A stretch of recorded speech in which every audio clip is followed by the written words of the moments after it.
1.63 કરોડની બેંક છેતરપિંડીના ગુનામાં 19 વર્ષથી ફરાર આરોપી ઝડપાયો।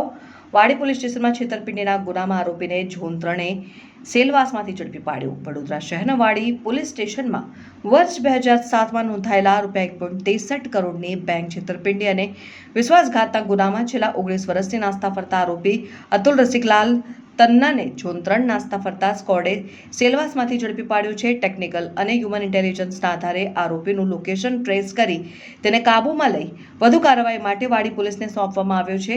વડોદરા શહેરમાં જુદા જુદા ગુનાઓમાં નાસ્તા ફરતા જાહેર કરાયેલા આરોપીઓને ઝડપી પાડવા માટે પોલીસ દ્વારા કામગીરી હાથ ધરવામાં આવી રહી છે। તે દરમિયાન એલસીબી ઝોન 3 નાસ્તા ફરતા સ્કોડને માહિતી મળી હતી કે વાડી પોલીસ સ્ટેશનમાં નોંધાયેલા ગુનાનો વોન્ટેડ આરોપી અતુલ રસિકલાલ તન્ના સેલવાસ ખાતે આવેલી એક પ્લાસ્ટિક ફેક્ટરીમાં અવારનવાર આવતો હતો। માહિતીના આધારે પોલીસ ટીમે સેલવાસ પહોંચી તપાસ હાથ ધરી હતી। ત્યાંથી આરોપીને ઝડપી પાડી વધુ તપાસ માટે વાડી પોલીસ સ્ટેશનના હવાલે કરવામાં આવ્યો હતો। તપાસમાં બહાર આવ્યું છે કે આરોપી અને તેના સાગરીતોએ સરકારી બેંકમાંથી નાણાં મેળવવા માટે ખોટી હકીકતો રજૂ કરી હતી। નિયમો મુજબની કાર્યવાહી કર્યા વગર ષડયંત્ર રચી બેંકમાંથી મર્યાદા કરતાં વધુ ધિરાણ મેળવ્યું હતું અને જરૂરી દસ્તાવેજો પણ રજૂ કર્યા ન હતા। પરિણામે બેંકને ₹1,61,77,243નું નુકસાન પહોંચ્યું છે। આ મામલે આરોપી સામે કલમ 406, 409, 420, 467, 468, 471 અને 120B હેઠળ ગુનો નોંધાયો છે। આરોપી વિરુદ્ધ કોર્ટ દ્વારા CRPC કલમ 70 મુજબ વોરંટ પણ જારી કરવામાં આવ્યો હતો। ઝડપાયેલા આરોપી અતુલ રસિકલાલ તન્ના મુંબઈના બોરીવલી પશ્ચિમ વિસ્તારમાં રહે છે અને વેપાર સાથે સંકળાયેલ હોવાનું પોલીસ તપાસમાં સામે આવ્યું છે। હવે પોલીસ તેની વધુ પૂછપરછ કરી ગુનાની આગળ તપાસ ધપાવી છે।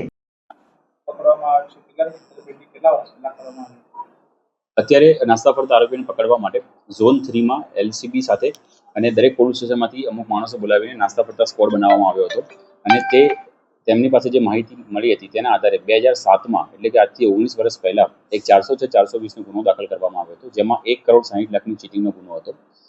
તપાસ કરતા ઊંડાણપૂર્વક તપાસ કરતા તે આરોપી અત્યારે હાલમાં વાપીમાં હોવાનું અને કોઈ કંપનીમાં કામ કરતો હોવાનું ધ્યાને આવતા ત્યાં ટીમ મોકલવામાં આવી અને ટીમને સફળતા મળી અને તે આરોપી પકડાઈ ગયેલ છે અને અત્યારે એને વાડી પોલીસ સ્ટેશનમાં તપાસ કરનાર અધિકારીને સોંપવામાં આવેલ છે।